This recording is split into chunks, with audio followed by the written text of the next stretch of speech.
Hello, everyone, and welcome to another virtual coffee conversation and books meeting. Today I'm here with local author Wendy Appleton. Welcome, Wendy. Thank you. So, to get us started, I was hoping if you could briefly let us know a bit about how you came into writing. Well, it's something I've always enjoyed doing. I used to write letters when that was the thing to do.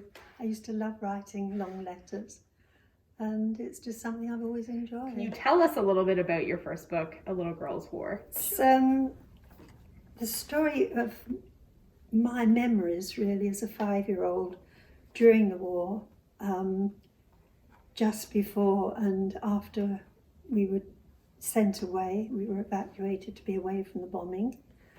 And I would like to read a little bit from it for you. It's about my youngest brother, Christopher. I remember when Christopher was born. Mummy was lying in bed cuddling him, and I was in my small bed in her room. She turned to me and asked, "What shall we call your new brother?" Without a pause, I said, "Michael." "Well, I rather like Christopher," my mother said.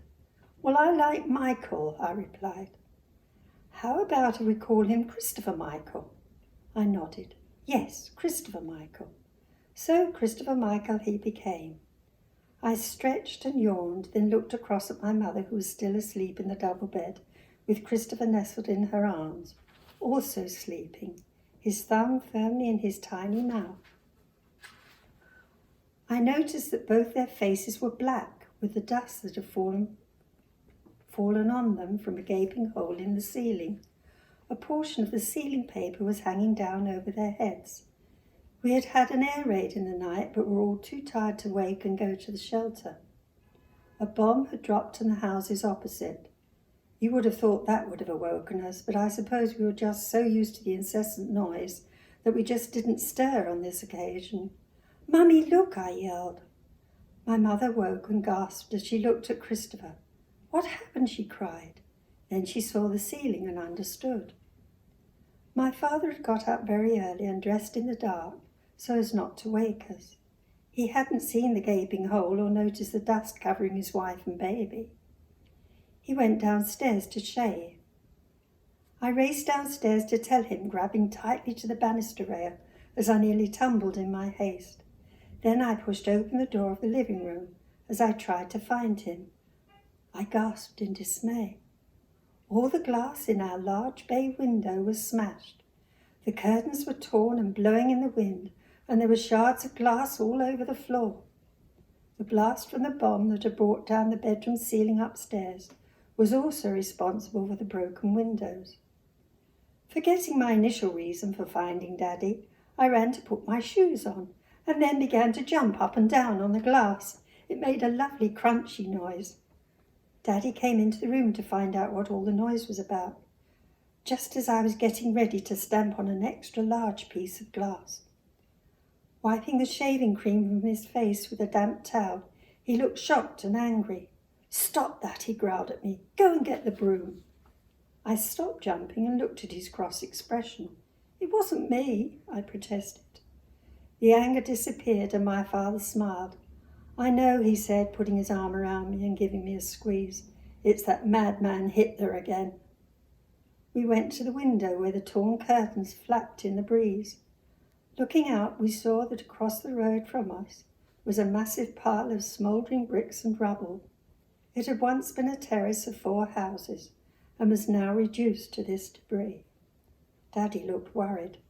First Chapel Road at the back of us, and now this, not to mention the aircraft at the end of the road. It was getting just too close for comfort. I stood beside him, my mouth open, transfixed at the devastation before my eyes. Then I suddenly remembered why I'd come to find him. I turned to face him. "Mummy and Christopher are all dirty and the ceiling came down." The words tumbled out of my mouth and I gasped for breath. Wow. That's really very memorable, and what I think I love most about your book is the ability, your writing is able to juxtapose this horrific sort of circumstance with these beautiful family moments, and that's a really special thing for a reader. What's that like as the author? Yes, I like it too. I'm sort of living the moment really as I'm writing it, and as I'm reading it too, I can see it all again. For sure. The writing is vivid and really great there. Like kind of along with that, you have all these very vivid memories, obviously, from a very historical or a very critical point in history. How did you go about taking these memories and condensing them into this book? Well, it wasn't really a question of condensing because I wrote a lot more. The publishers, Amberley Publishing, they only wanted the storyline. Okay. So they left an awful lot out. Okay. Which I didn't want left out, but that was what they wanted to do. So in actual fact, I rewrote the rest of it, and I've written another book. Well, that's great. So I think that's very valuable information for writers right now. Would you mind touching on your second book there? My second book is After the War, a memoir, and that in fact goes from after the war right up until the time I got married. Okay. So it's a big chunk of what was happening then. This A Little Girl's War, that only really covered about 2 years in my life. So. And when you went to write the second book, did you have a little bit more freedom as the author? Like, was there as much editing before publishing?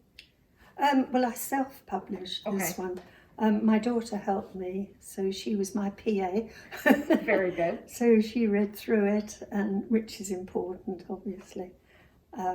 And there was a lot of toing and froing and putting it right, but I was very pleased with the way it turned out.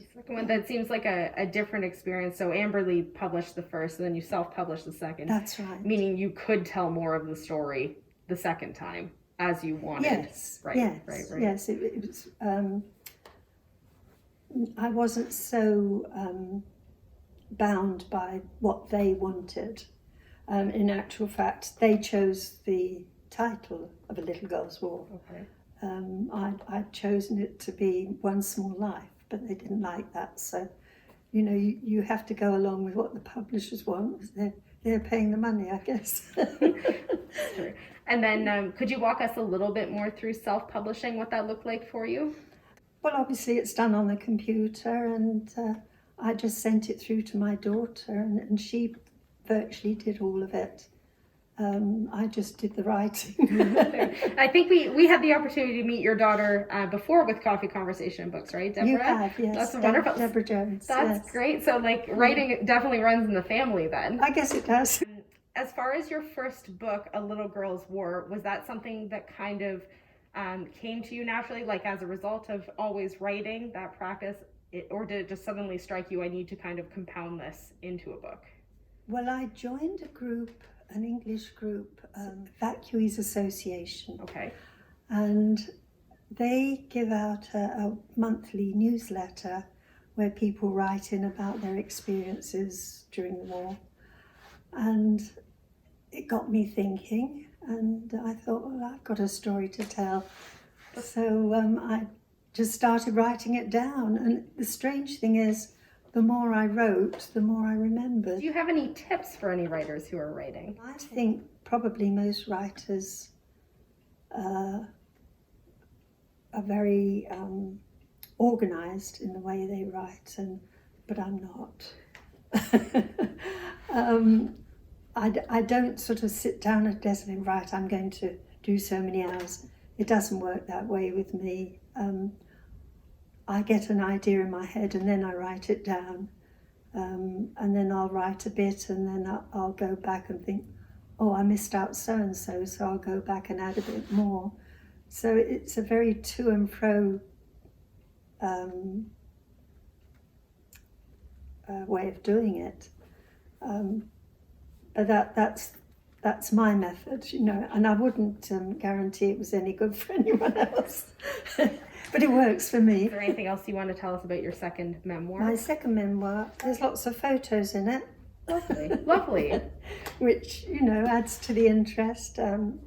There's lots of holidays I went on abroad and descriptions of those. Wonderful. and places like that.